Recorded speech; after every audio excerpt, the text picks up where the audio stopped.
Halo semuanya, kembali lagi di channel ini, tempat kita berbicara tentang berbagai isu penting yang jarang dibahas secara mendalam. Kali ini, kita akan masuk ke dalam salah satu topik yang benar-benar mendominasi hidup kita tanpa kita sadari, yaitu kapitalisme. We heard today about inventions, about economy, and about war. But there is one word that has not been mentioned in the whole day, and yet is the force that drives all of these things. Okay, I'm not a Jehovah's Witness that's talking about God, right? It's another word, capitalism. Do you know what that is? Sistem ekonomi ini telah menjadi bagian tak terpisahkan dari dunia modern, menggerakkan segala hal, mulai dari pekerjaan kita sehari-hari, produk yang kita beli, hingga cara kita bersosialisasi. Namun, ada satu hal yang sering diabaikan. Di balik semua keberhasilan dan kemewahan yang ditawarkan kapitalisme, terdapat sisi gelap yang jarang terungkap. Kapitalisme sering dijual sebagai sistem yang memberikan kebebasan dan kesempatan bagi siapa saja untuk sukses. Tetapi, apakah benar demikian? Apa yang sebenarnya terjadi di balik layar ketika kita berbicara tentang pasar bebas dan kebebasan individu dalam memilih? Kenyataannya, kapitalisme memiliki rahasia yang tidak seindah kelihatannya. Kapitalisme bukan hanya soal kebebasan, ia juga tentang kontrol, keserakahan, dan ketimpangan. Disinilah kita akan masuk lebih dalam untuk melihat bagaimana sistem ini tidak hanya berbentuk, tetapi juga membatasi kehidupan kita. Mari kita mulai dengan sebuah fakta mengejutkan pada tahun 2023. Kita menyaksikan pergeseran besar dalam keseimbangan ekonomi global, inflasi yang terus meroket, ketidakstabilan harga energi, dan kekacauan pasar keuangan telah mengungkap suatu hal. Kapitalisme modern tidak siap menghadapi krisis global yang kompleks. Salah satu isu besar yang mengguncang dunia pada tahun 2003 adalah krisis energi Eropa yang dipicu oleh ketergantungan yang berlebihan pada bahan bakar fosil dan manipulasi pasar oleh perusahaan energi besar. Ketika harga energi melonjak, siapa yang paling terdampak? Bukan para eksekutif perusahaan, tetapi masyarakat biasa yang berjuang membayar tagihan listrik dan gas mereka. Ini adalah contoh nyata bagaimana kapitalisme sering kali mengorbankan kesejahteraan masyarakat demi keuntungan segelintir orang. Kapitalisme hari ini tidak hanya menjadi soal perdagangan dan produksi, tetapi juga tentang permainan kekuatan global. Tahun 2024 menyaksikan ketegangan geopolitik yang makin meningkat, terutama antara negara-negara besar seperti Amerika Serikat dan Tiongkok yang memperjuangkan dominasi ekonomi dan teknologi. Di sini, kapitalisme menjadi senjata di mana perusahaan-perusahaan besar berlomba untuk memonopoli pasar teknologi, dari semikonduktor hingga kecerdasan buatan. Tapi, di balik inovasi ini, terdapat pertanyaan besar. Siapa yang benar-benar diuntungkan? Apakah teknologi ini benar-benar akan membawa kesejahteraan bagi semua, atau hanya akan memperkaya mereka yang sudah berada di puncak piramida? Selain itu, mari kita tidak lupa soal ketimpangan yang terus meningkat. Menurut laporan terbaru dari Oxfam di tahun 2023, kekayaan 1% orang terkaya di dunia meningkat lebih cepat daripada kekayaan gabungan 99% populasi lainnya. Laporan Oxfam terbaru mengungkap 1% orang terkaya di dunia kini menguasai 95% kekayaan seluruh umat manusia. Analisa Oxfam mengungkap bahwa kita hidup di era ketidaksetaraan global yang ekstrim, di mana 1% orang terkaya di dunia memiliki lebih banyak harta daripada 95% seluruh umat manusia. We live in a world in which mega corporations, so many of them are paying next to or little to no tax basically. Kapitalisme dalam bentuknya yang paling ekstrim menciptakan jurang yang semakin dalam antara si kaya dan si miskin. Orang-orang di bawah terus bekerja keras sementara segelintir elit di atas mengakumulasi kekayaan yang nyaris tidak terbayangkan. I am a capitalist. And after a 30-year career in capitalism, spanning 36 companies, generating tens of billions of dollars in market value, I'm not just in the top 1%, I'm in the top 0.01% of all earners. Today, I have come to share the secrets of our success because rich capitalists like me have never been richer. Ketimpangan ini bukan hanya soal angka, tetapi berdampak langsung pada akses terhadap pendidikan, kesehatan, dan bahkan kesempatan hidup yang lebih baik. Kapitalisme juga memiliki dampak besar terhadap krisis lingkungan yang semakin mendesak. Pada tahun 2004, perubahan iklim menjadi salah satu isu penting yang dihadapi dunia. Perusahaan-perusahaan besar, khususnya di industri bahan bakar fosil dan agrikultur, terus mengeksploitasi sumber daya alam dengan cara yang merusak lingkungan demi meraih keuntungan jangka pendek. Meskipun berbagai negara dan lembaga internasional berusaha mencari solusi untuk krisis ini, kapitalisme yang didorong oleh keuntungan cepat justru memperburuk keadaan. Greta Thunberg, aktivis iklim muda yang terkenal, berulang kali menyoroti bahwa solusi iklim sejati tidak akan pernah tercapai jika terus membiarkan kapitalisme berjalan tanpa batas. Menurutnya, sistem ini menciptakan perbudakan ekologis, di mana alam dieksploitasi secara brutal tanpa memikirkan generasi mendatang. Para pemimpin dunia sejak kemarin berkumpul di New York, Amerika Serikat untuk mengikuti KTT Perubahan Iklim. Salah satu aktivis remaja Greta Thunberg melancarkan kritik tajam kepada negara-negara industri yang dianggap lemah dalam mengontrol produksi karbon mereka.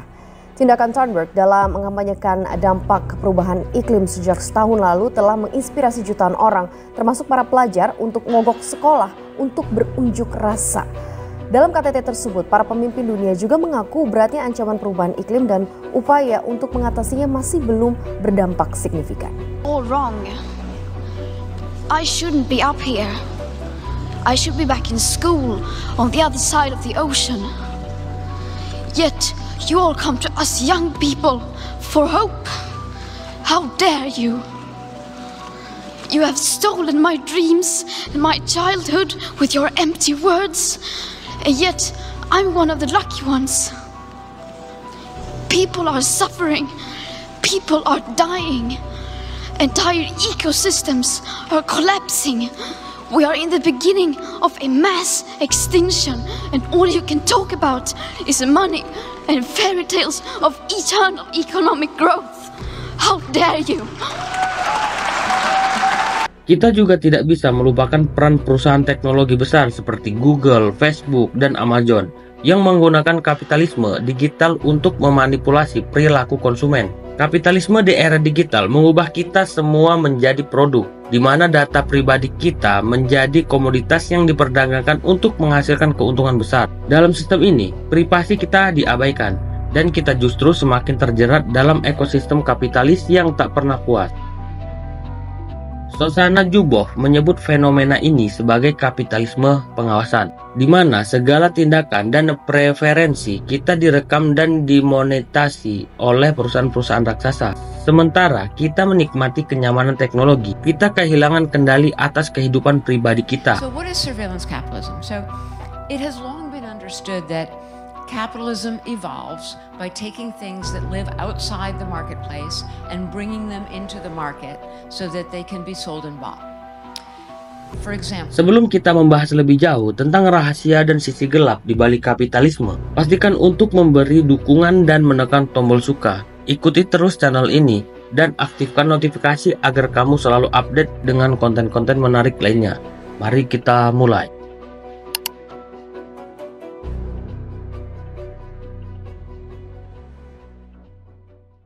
Setelah melihat isu-isu yang terjadi pada tahun 2003 dan 2024, kita perlu bertanya, mengapa ketimpangan sosial ini semakin melebar? Jawabannya terletak pada cara kapitalisme bekerja. Dalam sistem kapitalisme, uang cenderung mengalir ke atas menuju mereka yang sudah memiliki kekuasaan dan kekayaan. Ketika perusahaan-perusahaan besar terus tumbuh dan mendominasi pasar, mereka mengambil porsi yang lebih besar dari kekayaan yang dihasilkan oleh masyarakat. Ini menyebabkan kelas menengah semakin tertekan, sementara kelas pekerja harus berjuang untuk sekedar bertahan hidup. Contoh nyata dari hal ini adalah fenomena yang dikenal sebagai gig economy atau ekonomi berbasis pekerjaan sementara.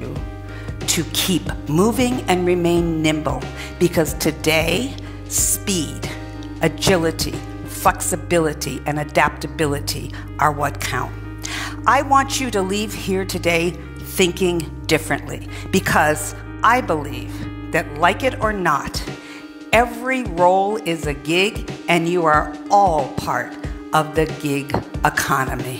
Banyak orang sekarang bekerja di platform seperti Gojek, Grab, dan Uber yang menawarkan fleksibilitas, tetapi seringkali tidak memberikan perlindungan kerja yang memadai. Para pekerja ini dianggap sebagai kontraktor independen, sehingga mereka tidak mendapatkan tunjangan seperti jaminan kesehatan atau pensiun. Dengan kata lain, kapitalisme modern telah menciptakan kelas pekerja baru yang lebih rentan dan lebih mudah dieksploitasi. David Harvey, seorang ahli teori geografi sosial, menyebut ini sebagai akumulasi melalui perampasan. Artinya, keuntungan yang didapat oleh segelintir orang dihasilkan dengan merampas hak dan kesejahteraan banyak orang lainnya. Para pekerja terus menghasilkan nilai bagi perusahaan-perusahaan besar, tetapi mereka sendiri jarang melihat hasil kerja keras mereka. Inilah ironi kapitalisme. Semakin besar kekuatan perusahaan, semakin kecil kekuatan individu dalam mengontrol hidupnya sendiri.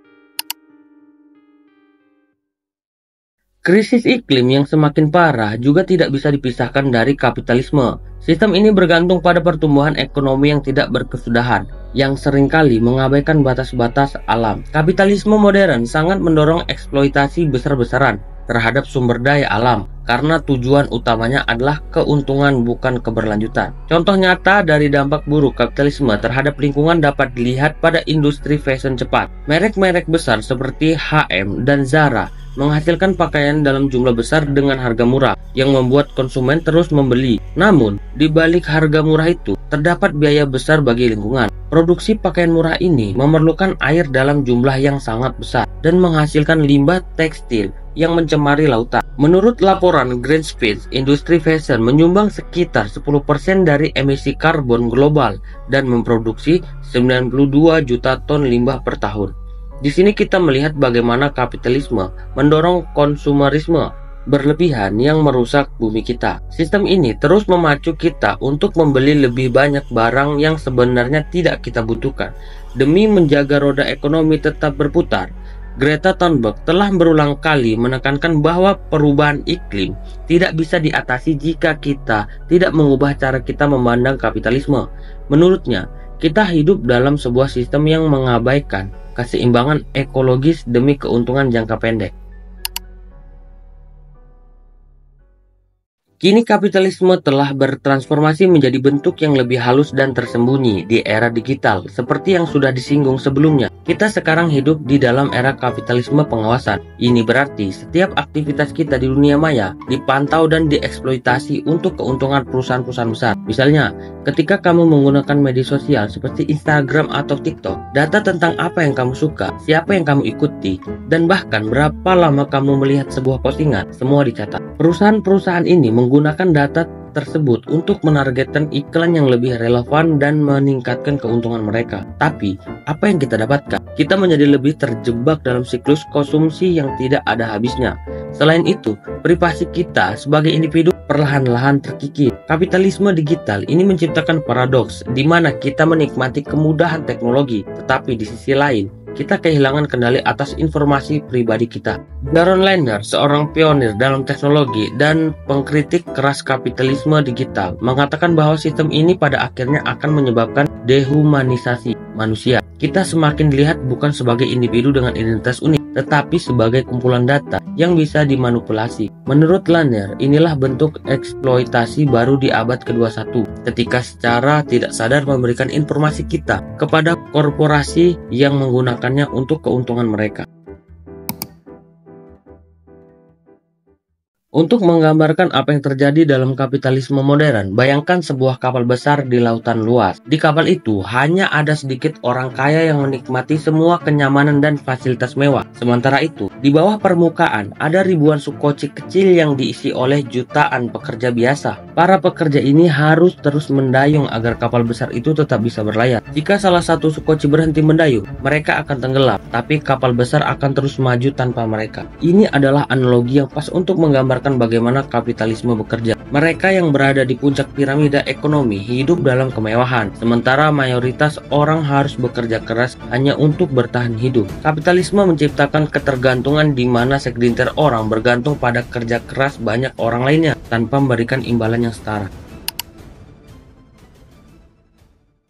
Saat kita menatap tahun 2024, isu-isu seperti perubahan iklim, krisis energi, dan ketimpangan sosial semakin menjadi fokus utama. Pertanyaannya adalah, bisakah kapitalisme menyediakan solusi untuk masalah-masalah ini? Atau justru, kapitalisme adalah sumber masalahnya? Misalnya, dalam kasus krisis energi tahun 2003 di Eropa, kapitalisme terbukti tidak mampu mengatasi ketidakadilan dalam distribusi energi. Sebagian besar keuntungan dari kenaikan harga energi jatuh ke tangan perusahaan-perusahaan besar, sementara masyarakat harus menanggung bebannya. Menurut Naomi Klein, penulis buku The Shock Doctrine, kapitalisme seringkali justru memanfaatkan krisis untuk memperkaya diri. Dalam bukunya, Klein menunjukkan bagaimana perusahaan-perusahaan besar seringkali menggunakan situasi darurat seperti krisis ekonomi atau bencana alam untuk meningkatkan keuntungan mereka, sementara rakyat biasa dibiarkan menghadapi kesulitan.